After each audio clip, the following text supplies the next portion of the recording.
Allez, comme chaque semaine, ça vaut le coup sur Boursorama, l'émission qui donne du sens à votre épargne. Aujourd'hui, votre invité, c'est Pierre-Gaël Chantreau, le président de Nokia pour la France. Bonjour. Bonjour. Merci d'être là. Nokia, pardon de le rappeler, parce que pour ceux qui sont restés enfermés dans un bunker pendant 20 ans, c'est plus vraiment des téléphones aujourd'hui, il y a des smartphones. Il y a une licence en fait, expliquez-nous un petit peu. Il y a des téléphones Nokia. Vous pouvez toujours trouver des téléphones Nokia sous licence à l'entreprise HMD. Ouais. Mais le métier aujourd'hui de Nokia, Exactement. ce sont les réseaux télécoms, l'équipement et les solutions pour construire les accès fixes mobiles et l'Internet avec lequel nous travaillons et nous vivons aujourd'hui. Voilà, donc vous êtes ce qu'on appelle un équipementier télécom. Absolument. Donc vos clients, ce sont les opérateurs télécoms. Pardon, on reprend depuis le début 2 secondes, parce que pour être sûr que tout le monde comprenne bien. Parce que voilà, Nokia, on pense souvent, évidemment, Oui, on pense encore au téléphone. Expliquez-nous les métiers, justement. Quels sont vos métiers? Quand on lit développement de solutions réseau au débit mobile, développement des solutions d'infrastructure de réseau, concrètement, c'est quoi? Concrètement, c'est d'une part l'accès au réseau, donc les antennes actives de la 5G. C'est l'accès fixe, la fibre que nous déployons avec force en France. Et c'est le cœur de l'Internet, les serveurs, routeurs IP et les câbles optiques qui permettent de créer les autoroutes de l'information. Nous sommes également un participant leader dans le domaine des câbles sous-marins. Et c'est une filiale qui est en France, ASN, et qui pose les câbles sous la mer qui transportent 99% du trafic Internet mondial entre les continents. Donc vos clients en France, ce sont les principaux opérateurs télécoms qu'on connaît, Bouygues, Absolument. SFR, Nous sommes Orange. clients, nous avons comme clients tous les opérateurs français. Nous sommes leaders sur ce métier en France. Et ce que nous voyons, c'est que les entreprises s'approprient aujourd'hui ces technologies et de plus en plus, nous développons des solutions pour les entreprises elles-mêmes, les industriels C'est-à-dire par exemple de l'énergie, les industriels des infrastructures de transport qui veulent avoir un réseau 4G ou 5G privé pour, sur leur plateforme, pouvoir gérer eux-mêmes les informations avec un service dédié et spécifique à leurs besoins. Quel avantage pour une entreprise d'avoir son propre réseau 4G ou 5G plus qu'en passant par un opérateur télécom qui va gérer tout ça? C'est de pouvoir avoir le contrôle de bout en bout de l'information. Ouais. Donc il y a un aspect de criticalité, on appelle ça des opérateurs d'intérêt vital. Donc la sécurisation de cette infrastructure, l'intégration de ce réseau avec les systèmes informatiques de l'entreprise et les data centers de l'entreprise. Mais les opérateurs télécoms ne le proposent pas déjà aussi aux entreprises? C'est là que vous n'êtes pas en frontal aussi là-dessus sur ces solutions? Nous travaillons et nous privilégions le lien avec les opérateurs pour fournir ces solutions pour les entreprises, car les opérateurs ont des compétences pour intégrer ces différentes briques technologiques sur lesquelles nous participons et créer ce service pour les entreprises. Bon, maintenant on parle de lutte contre le changement climatique, on est tous pour, mais en quoi est-ce que c'est capital vraiment chez Nokia, au-delà des bonnes intentions qu'on partage tous? C'est absolument central. The proof, la preuve. Non mais c'est vrai, l'idée c'est de... Donc, quels sont les actes? Les actes, c'est d'abord des objectifs par rapport au Science Based Target et l'accord de Paris sur le climat, de réduire de moitié l'impact énergétique CO2 carbone de nos produits tels qu'ils sont utilisés chez nos clients et la propre consommation énergétique dans l'entreprise, et d'arriver à carbone neutral en 2050. Donc ça, c'est un engagement sur lequel nous avons pris depuis plusieurs années. 2050, c'est loin, il y a des points d'étape, j'imagine. Et puis qui contrôle? Quels sont les moyens qui sont mis en œuvre et qui contrôle que les objectifs sont atteints par palier, j'imagine? Absolument. Ce qui est important, c'est que nous nous imposons une transparence totale sur ce sujet. Nous communiquons nos objectifs, les réalisations année par année dans le cadre de notre rapport sur la durabilité, la soutenabilité de nos affaires. Ces informations sont auditées par des parties tierces. Donc vous allez sur le site Nokia, vous trouvez toute l'information quant à la réalisation de ces objectifs. Très concrètement, nous prenons aussi des mesures à très court terme pour réduire la consommation de nos sites. On a la plus grande plateforme de tests pour la 5G. Nous testons toutes les configurations de tests pour les clients français, mais également pour nos clients par rapport dans le monde entier, en région parisienne. Et nous efforçons de trouver des solutions pour réduire de manière très forte la consommation de ces équipements. On a plusieurs milliers de mètres carrés et nous avons trouvé pour 2023, donc là on est vraiment pour demain, 20% d'économie que nous allons réaliser dans ces centres de données. Nous avons mis en place des compteurs, des logiciels d'optimisation, des lignes de test pour faire des coupures, pour optimiser. Et puis nous avons agencé également nos plateformes pour tirer le meilleur parti des équipements et des investissements que nous avons faits dans des laboratoires qui ont des systèmes de refroidissement très avancés. Notamment on pense aux serveurs, évidemment. Les serveurs, tout est fait aussi, parce qu'on sait qu'ils sont à la fois énergivores et émettent beaucoup de chaleur aussi. Absolument. Nous avons là aussi développé de nouvelles solutions, notamment à refroidissement liquide. Donc c'est une solution que nous avons présentée au Mobile World Congress plus tôt cette année et qui en fait crée un circuit d'eau pour refroidir les serveurs ou les équipements, les machines Nokia de l'accès mobile et qui permettent une réduction énergétique de l'ordre de 80%, ce qui est considérable, sur une station de base de l'accès mobile.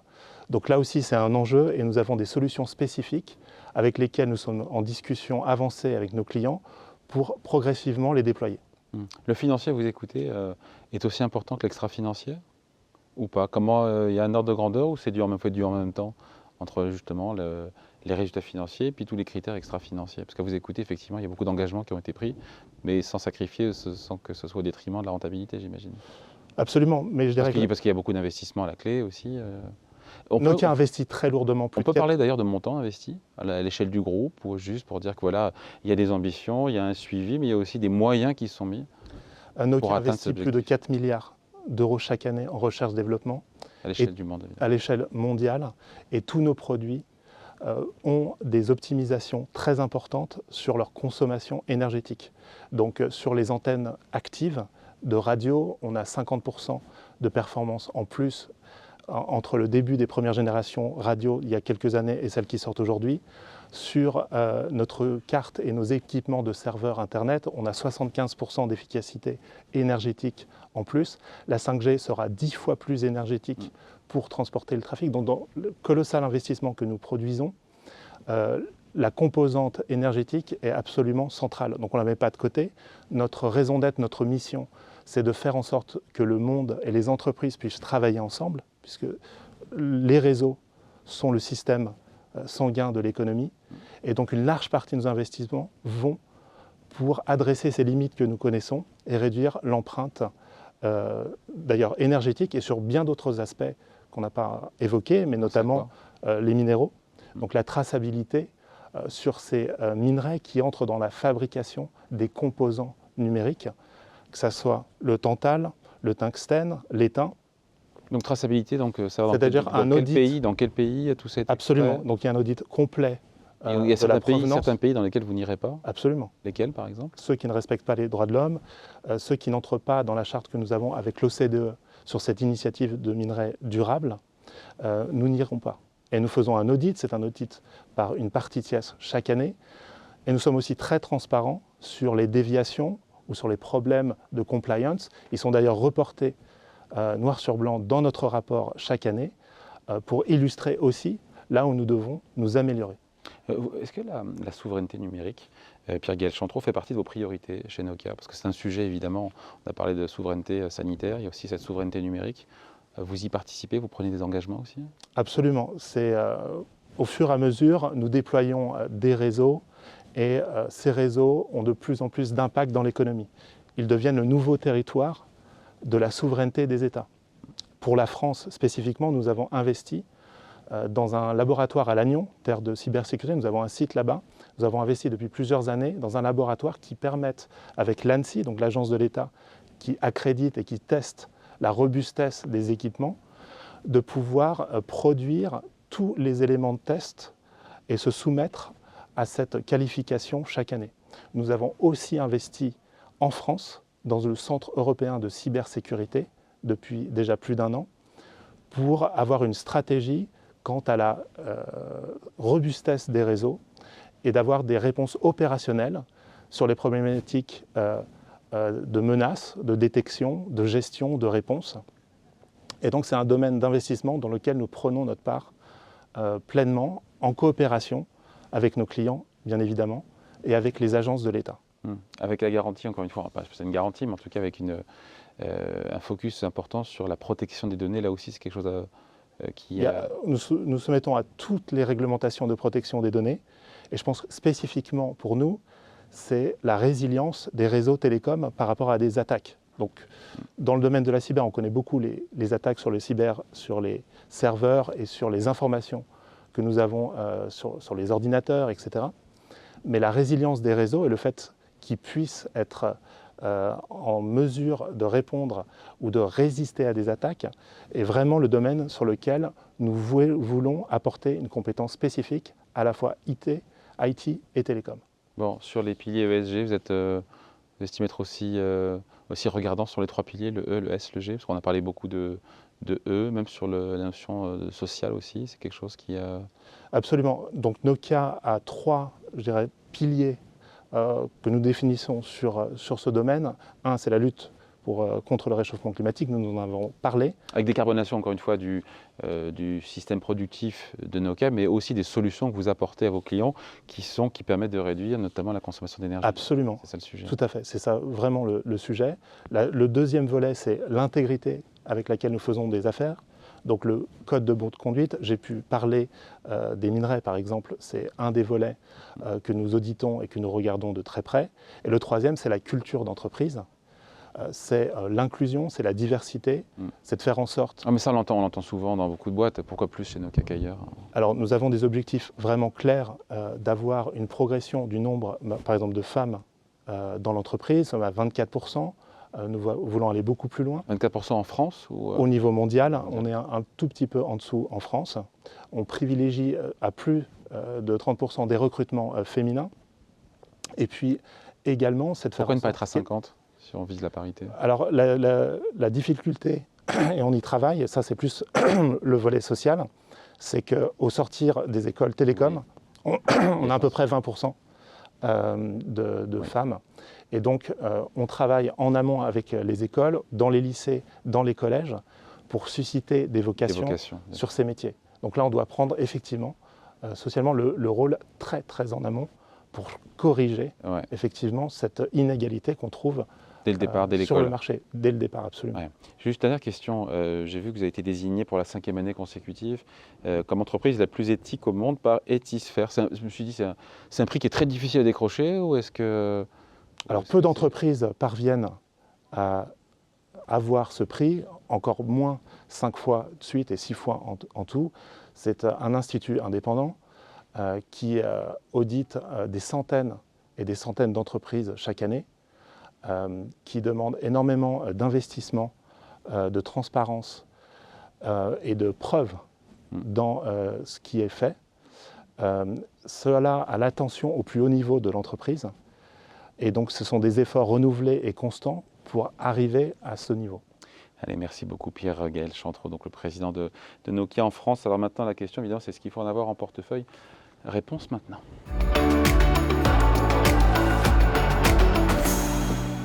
Bonjour Valérie. Bonjour David. Valérie Demeure, donc directrice de l'analyse extra-financière chez Ophi.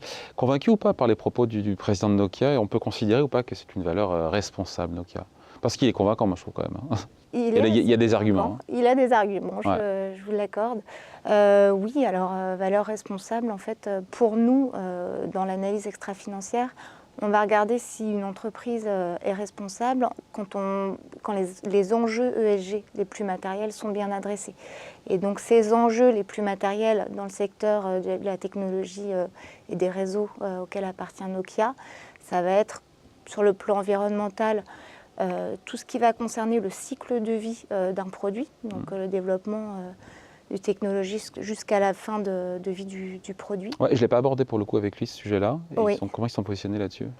Ils sont plutôt correctement positionnés par les agences extra-financières. Ouais. C'est une valeur qui est relativement bien notée par les agences extra-financières au sein de son secteur. Ouais, dans l'absolu ou au sein de son secteur en relatif? Au sein de son secteur en relatif. Mais après, ces enjeux matériels, si on veut comparer les valeurs les unes avec les autres, on doit les comparer sur les mêmes enjeux. Donc voilà. Après, les autres enjeux qu'on peut prendre en considération, c'est le développement de technologies vertes. Sur les aspects sociaux, on va plus se concentrer sur tout ce qui a trait à la chaîne d'approvisionnement. Donc là, ça va être les conditions de travail dans des pays notamment à risque. Ça va être aussi tout ce qui est, je crois que M. Chantreau l'a dit, tout ce qui va avoir attrait à l'extraction des minerais, notamment s'assurer de la traçabilité de la chaîne. Et puis après, il y a toutes les questions liées à l'éthique des affaires et évidemment la protection des données dans le secteur du numérique, c'est capital. Bon, sur le secteur, il y a des controverses qui ont été... il y a d'autres boîtes du secteur qui ont fait l'objet de controverses. Oui. On a des controverses assez récurrentes dans le secteur, notamment sur les sujets liés à la chaîne d'approvisionnement. Donc les conditions de travail des travailleurs, il y a des endroits où on a des cas de travail forcé par exemple. On a des controverses également sur les impacts environnementaux liés à l'extraction des minerais. On a d'autres controverses qui sont plus liées à des pratiques anticoncurrentielles. Après, comparativement par rapport à ses pairs de secteur, Nokia n'a pas trop de controverses. Et les controverses, c'est la vie d'une entreprise en fait. À partir du moment où vous êtes une grande entreprise, vous savez que vous allez de toute façon en avoir. Et ce n'est pas tant la controverse qui va nous intéresser, nous, en tant qu'investisseurs responsables, que la gestion du risque de controverse et la façon dont l'entreprise va réagir par rapport à cela. Bon, un petit mot sur on a compris que le numérique a été indissociable, enfin en tout cas c'est comme ça qu'il nous l'a vendu, le patron de Nokia, de la souveraineté technologique. Il y a débat là-dessus ou on prend tout ça argent comptant? Non, je crois que la période du Covid a bien montré, en fait, quand on se replie, on a besoin d'acteurs fiables. Et effectivement, le numérique, maintenant, c'est un enjeu stratégique. Ça irrigue toutes les infrastructures, notamment dans le domaine de la santé, de l'énergie ou des transports. Donc les États ont besoin de partenaires fiables à la fois en matière de sécurité des réseaux, mais également en matière de protection des données. Et là, on a pu constater, notamment dans les octrois de licence de la 5G, que les États, même s'ils ont des stratégies différentes, essaient de favoriser quand même les grands acteurs européens comme Nokia, au détriment de certains acteurs asiatiques qui sont pourtant très en avance sur ces technologies également. Valérie, on se dit quoi? On finit là-dessus. C'est un bon élève du secteur. Il faut en avoir ou pas. Est-ce que ça vaut le coup? Ça vaut le coup. Ouais. Ça vaut le coup. Pour le moment, en tout cas, il est plutôt bien positionné, pas trop de controverses, une maîtrise des enjeux, une bonne transparence en fait aussi dans ses politiques RSE. Et puis, oui, a priori, c'est une valeur plutôt... Qui coche pas mal de cases en matière... Qui coche des cases. Pour tout ce qui est extra-financier. Pour la partie financière, c'est quelque chose qu'on regarde évidemment aussi, oui, en même temps. Exactement. Nos gérants le regardent, il y en a en portefeuille chez Ophi. Bon voilà, merci beaucoup. En tout cas, merci Valérie. Merci Et ça vaut le coup. On revient dans quelques jours chez vous, ici, sur Boursorama.